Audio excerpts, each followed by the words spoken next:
Hollywood है presenting 9 songs.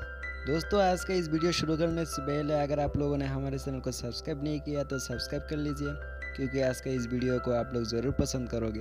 यह film एक मॉडर्न लव स्टोरी फिल्म है। इस फिल्म में 12 महीने में कपल के साथ क्या क्या होता है यह सब कुछ दर्शाता है। मूवी की स्टार्टिंग में हम एक उड़ते हुए प्लेन को देखते हैं, जहाँ पर इस प्लेन के कैप्टन मैट को दिखाया जाता है और वो मैट अपने जीवन स्टोरी सब लोगों से शेयर करता है। और वो कहता है कि वो एक ब्रिटेन क्लाइमेटोलॉजिस्ट है एंड वो ब्रिटेन के कई जगहों पर क्लाइमेटोलॉजिस्ट की स्टडी करता है। और वो बताता है कि अपने ज़िंदगी में वो कैसे लिसा से मिले और लिसा उसका गर्लफ्रेंड होता है और वो दोनों एक ही साथ इंटीमेट हुए थे।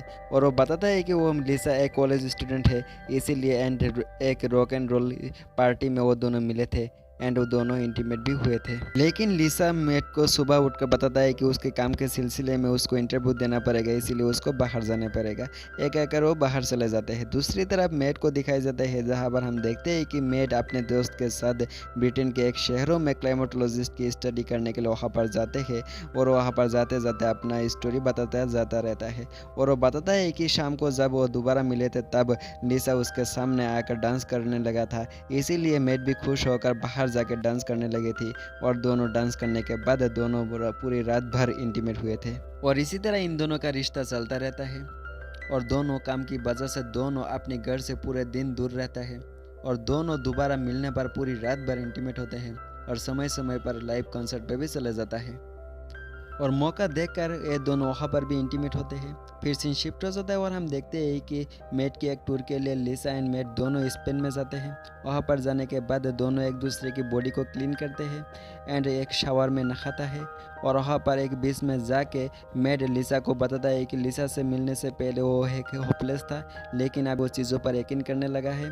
और ये बात कहने के लिए वो समुद्र के अंदर जाके जोर जोर से चिल्लाकर कहता है। दूसरी तरफ लिसा भी किनारे पर खड़ा होकर अपनी खुशी जाहिर करता है। फिर टूर ख़त्म करके वो दोनों घर पे आ जाता है। घर आने के बाद वो दोनों एक दूसरे के साथ काफ़ी टाइम स्पेंड करता है और वहाँ पर एक दूसरे को बॉडी पार्ट्स को टच करके वो एक दूसरे को प्लेजर देने की कोशिश करता है। और थोड़ी देर बाद वो पास ही में एक क्लब में जाता है।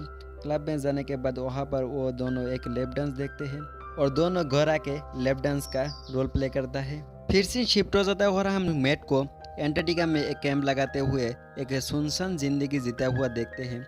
और वहाँ पर वो कैंप लगाने के बाद वो क्लाइमेटिस्ट की स्टडी करने के लिए बर्फीले पहाड़ों की अलग अलग जगहों पर जाके स्टडी करता है और वो बताता है कि वो लिसा को बहुत ही मिस करता है। फिर फ्लैशबैक शुरू हो जाता है और हमें दिखाया जाता है कि वो दोनों एम्स्टर्डम स्टोर के लिए दोनों एक ही साथ गए थे।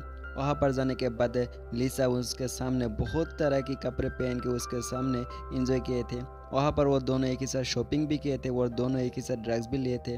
लेकिन उस टूर के बाद वो दोनों अलग होने का फैसला कर लिया था और वो इस बात के लिए वो दोनों अलग भी हो गए थे। लेकिन मैट आज भी लिसा को बुला नहीं पाता है और वो सोचता है कि शायद लिसा भी उसे नहीं बुला पाया होगा। और यहीं पर ये मूवी ख़त्म हो जाता है।